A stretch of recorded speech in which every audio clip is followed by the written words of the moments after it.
आपण जो ISOचा प्रोजेक्ट करतो आहोत, तर ISOचा कन्सल्टन्सी म्हणजे ISO ज्यांना हवं आहे ते झाले क्लायंट. या क्लायंटची रिक्वायरमेंट या कंपनीपर्यंत आलेली आहे की यांना ISO सर्टिफिकेट हवं आहे. मग यांनी इन्क्वायरी जनरेट करायची आहे. इन्क्वायरी कुठून जनरेट होणार आहे, त्यासाठी मार्केटिंग डिपार्टमेंट असणार आहे. डिजिटल मार्केटिंग आहे, फेसबुक मार्केटिंग आहे, किंवा पर्सन व्हिजिट करतो आहे आणि तो कॉन्टॅक्ट या डायरेक्ट क्लायंटपर्यंत जातो.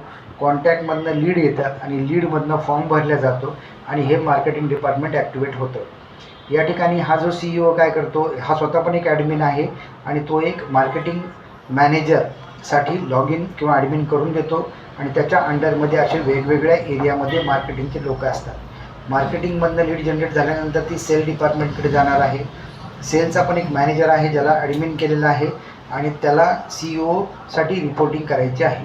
मग हा जो CEO किंवा हा पण एक मेन ॲडमिन आहे जो याला लॉग इन करून देतो आणि हे सेल डिपार्टमेंट सुरू होतं. सेल म्हणजे काय, तर याची जी रिसिप्ट आहे, याची इन्फॉर्मेशन, क्लायंटची इन्फॉर्मेशन सेल डिपार्टमेंटपर्यंत आली आणि सेलचा माणूस गेला आणि त्याचे ॲडव्हान्स घेऊन आला आणि त्याचं रजिस्ट्रेशन करून कंप्लीट केलं की जेणेकरून हा आता क्लायंट फायनल झालेला आहे.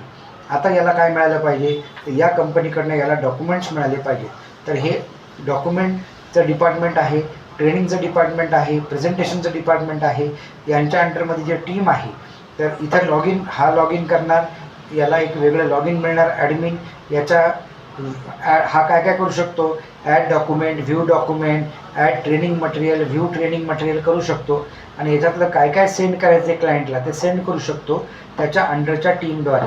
तर हे डॉक्युमेंट यांच्याकडे जाईल. इथं ते 2-3 महिन्यांना वेळ मिळेल क्लायंटला की जेणेकरून ते आता अपडेट होतील, अपग्रेड होतील आणि त्यांचं ऑडिट होणं गरजेचं आहे. तर हे ऑडिट करण्यासाठी पण ऑडिट डिपार्टमेंट आहे. हा त्याचा मॅनेजर आहे.